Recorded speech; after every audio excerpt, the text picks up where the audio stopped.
Good evening, children. Let us continue with the topic. We had begun with the topic autotrophic mode of nutrition, wherein I explained autotrophs undergo a process called as photosynthesis, and for this process they require the materials as carbon dioxide, water, chlorophyll, and sunlight. We studied that in the process, the chlorophyll pigment is present in a circular disc-like structure called as thylakoid, and this thylakoid contains chlorophyll which traps the sunlight, and that process is called light reaction, and the products which are formed enter into the stroma, the ground matrix, and that process is called as the dark reaction. Photosynthesis typical chemical reaction is it requires 6 molecules of carbon dioxide plus 12 molecules of H2O, and it is going to give us the product glucose C6H12O6 plus 6 molecules of oxygen will be given out and 6 molecules of water.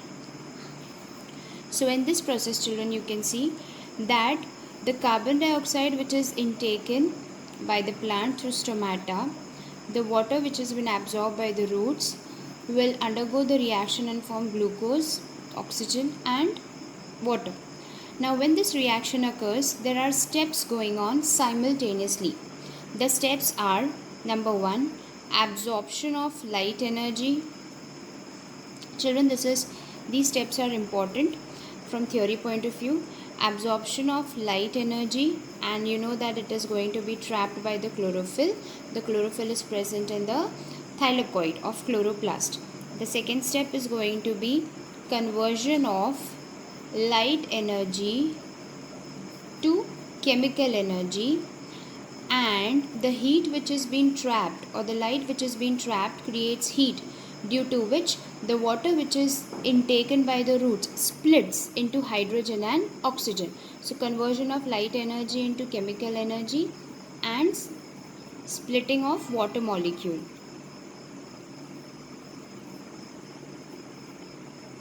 Now when the water molecule splits, it's going to form hydrogen and oxygen. So what is going to happen is the oxygen will be liberated out through the stomata. The hydrogen will react with the carbon dioxide, that is, we can say it undergoes reaction to form glucose.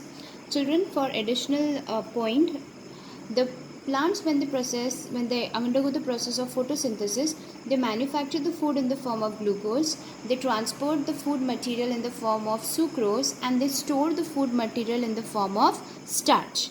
So that is something important, and children, these steps undergo simultaneously. In NCERT you have a diagram, and the diagram is figure number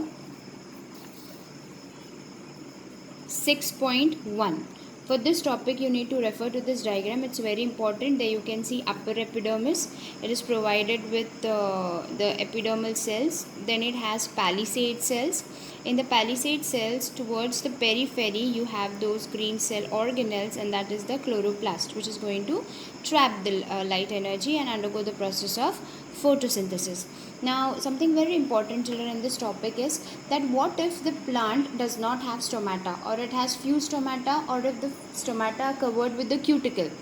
Yes, we can take the example of desert plants. Now what happens in their body is, stomata is already closed. Obviously when there is bright sunlight present, the hormone, that is abscisic acid, it is called as the stress hormone. So whenever the temperature, in case of desert plants, when the stomata is covered with the cuticle, the abscisic acid, which is called as the stress hormone, due to high temperature, the stomata are closed, and they are closed very nicely so that the process of transpiration does not occur.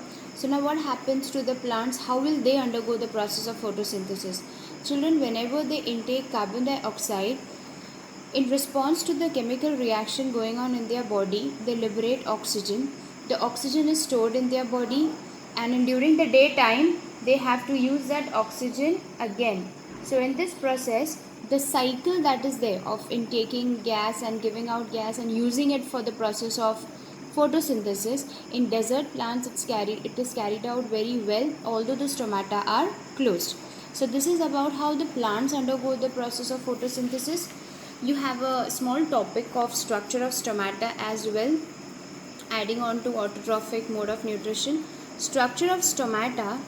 You know that we have two types of angiosperms, monocot and dicot. In monocot, if you see, when you take a transverse section or longitudinal section through a leaf, in both upper epidermis and lower epidermis, you can see the structure, small openings, small pores, and they are called as stomata. In monocot, you get to see dumbbell-shaped stomata. Dumbbell-shaped stomata, and they are surrounded by epidermal cells. And this is going to be the stomatal aperture, which is going to close and open for the process of exchange of gases as well as transpiration. And if you see in dicot plants you have kidney-shaped guard cells, and they are surrounded by epidermal cells or accessory cells, you can say. And this is the stomatal pore through which transpiration and exchange of gases will occur.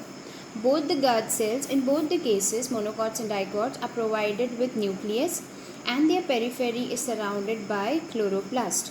Children, this guard cell, now you get a question, okay, how does the guard cell control the opening and closing of stomata?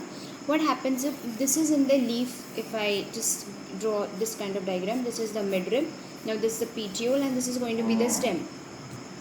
Whatever water is conducted towards upwards will enter into petiole, and slowly it will enter into the midrib and veins and veinlets, and ultimately to the guard cells.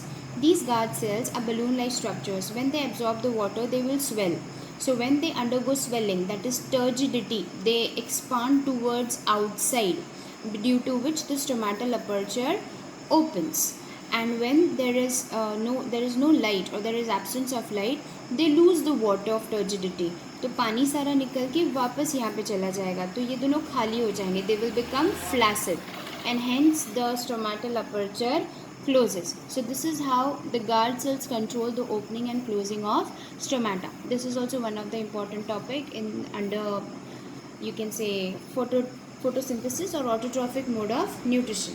Now children, will continue the next topic, that is nutrition in human beings, in the next video.